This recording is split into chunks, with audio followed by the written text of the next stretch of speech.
It's time for your daily dose of all things Chicago sports. This is the Daily Score. Now, here's your host, Mark Grote. It is the Daily Score, and I am Mark Grote. It was a Wednesday at Haugh that the Justin Fields was talking. Matt Eberflus was on the mic. The players were engaging in the locker room, and let us hear what is going on. We have arrived again here as the season goes on. These questions will persist in terms of the Bears head coach, Matt Eberflus, and those are creative questions for Matt Eberflus about his future with the Bears. Is he going to make it after this year? Will Matt Eberflus still be a member of the Chicago Bears?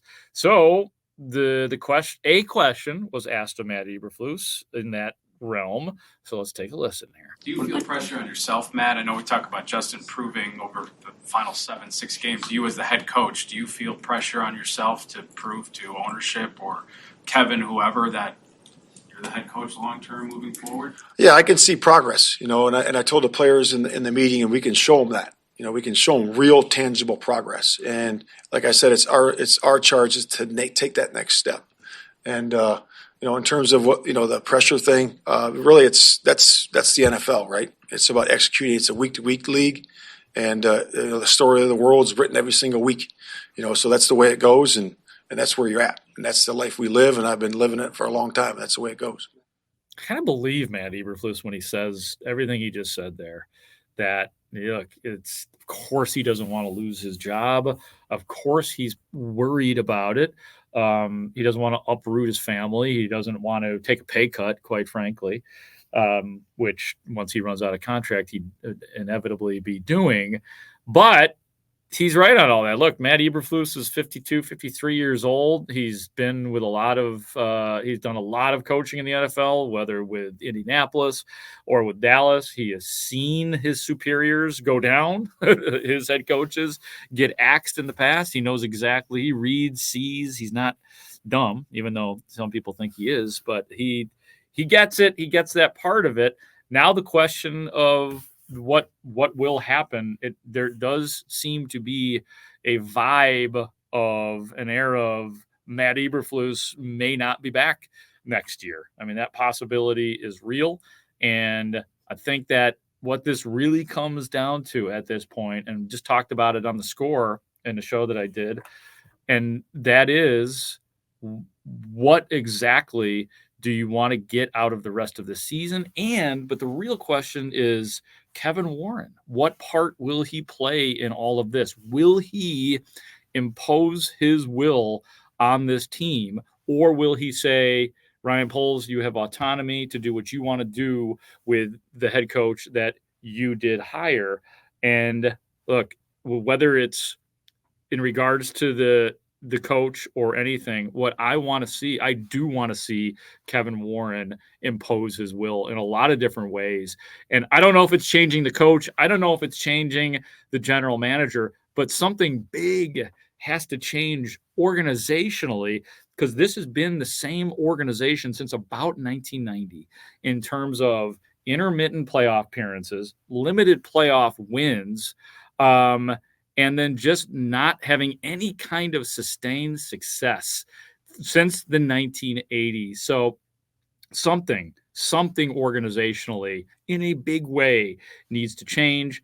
And I want to see the big boss, Kevin Warren, impose his will, like I said.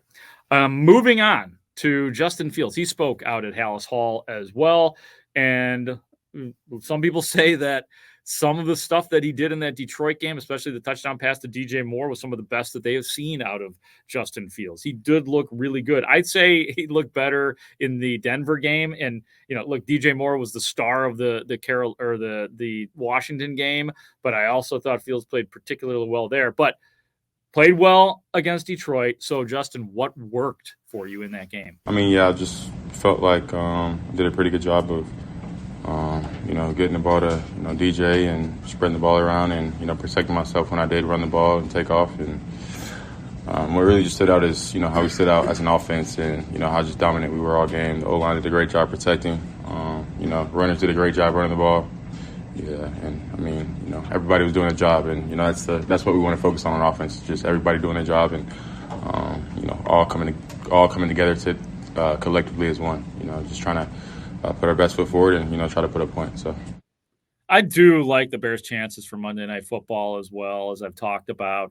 But I do think that there has, as good as that game plan was for Detroit, you're going to have to. I do think that, again, we're saying this, that I think you probably are going to need to open the passing game up a little bit. You are going to have to be a little bit quicker too. We know what Minnesota, the pressure that they apply is that we have found out. And here is Justin Fields on that as we start to look towards that game plan about getting rid of the ball quickly against the Vikings. If they bring all out, yeah. I mean, you really don't have anywhere to go because you got, you're outnumbered in protection. So, that's when you got to get the ball out quick. So that's how you combat that. But yeah, when they bring their all out cover zero pressure, then you're not gonna. Unless you just completely out-athlete, the DN, set him up somewhere, one way or the other. But not really looking, cover zero, that's not really the answer to beat that is try to scramble and stuff around. You just want to get the ball out quick and, let the playmakers make plays and work for you. So.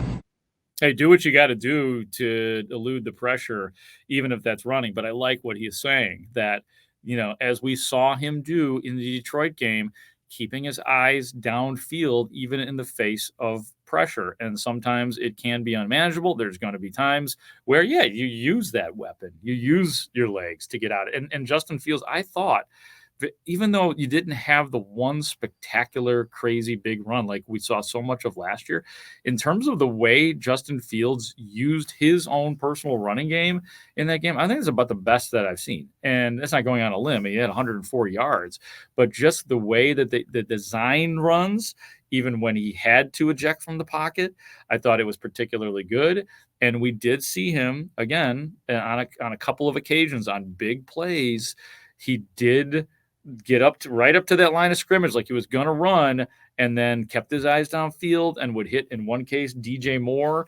And it was just perfect because that's that is a sign of progress. Like this is what we're dying to see. This is the question that has, I have not gotten answered with much success from coaches or from scouts or anybody, but we see real progress when we see Justin Fields doing things like that, when a play looks broken and then he makes something out of it. And he does it with his arm. I just think that he's going to have to probably do more of that in this game against Minnesota because of what they put on tape against Detroit. But we shall see. Let's move on to Montez Sweat, the great Montez Sweat.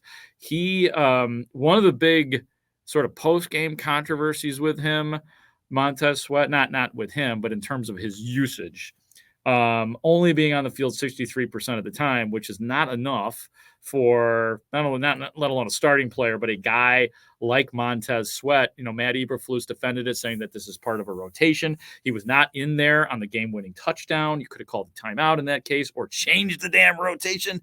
But here is what Montez Sweat, short and sweet, here's what Montez Sweat had to say about his usage. Generally, I want to be out there every play, but the body and the heart doesn't really work like that with the prep. So, as much fresh as I can be out there, that's what I want to do. Yeah, I don't know. I'm not sure if he wanted to be out there more. It's kind of hard to tell from that answer. So Montez Sweat still in the way of answering questions.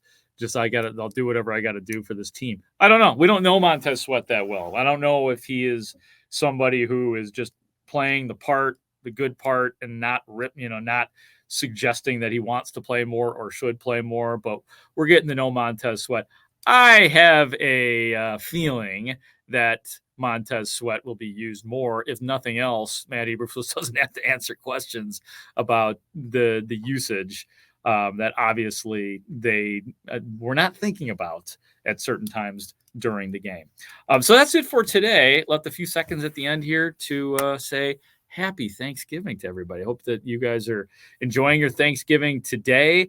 I personally am glad the Bears are not playing today because that means I don't have to cover the Bears on a holiday, and the Bears are completely off on Thanksgiving, which is not something I necessarily expected either. So happy Thanksgiving to everybody. Thank you all for listening to the Daily Score. We appreciate the support. It means a lot. Ray Diaz, happy Thanksgiving to you. Ray is our executive producer, doing a great job like he does. I am Mark Grote. I will talk to you later on the Daily Score.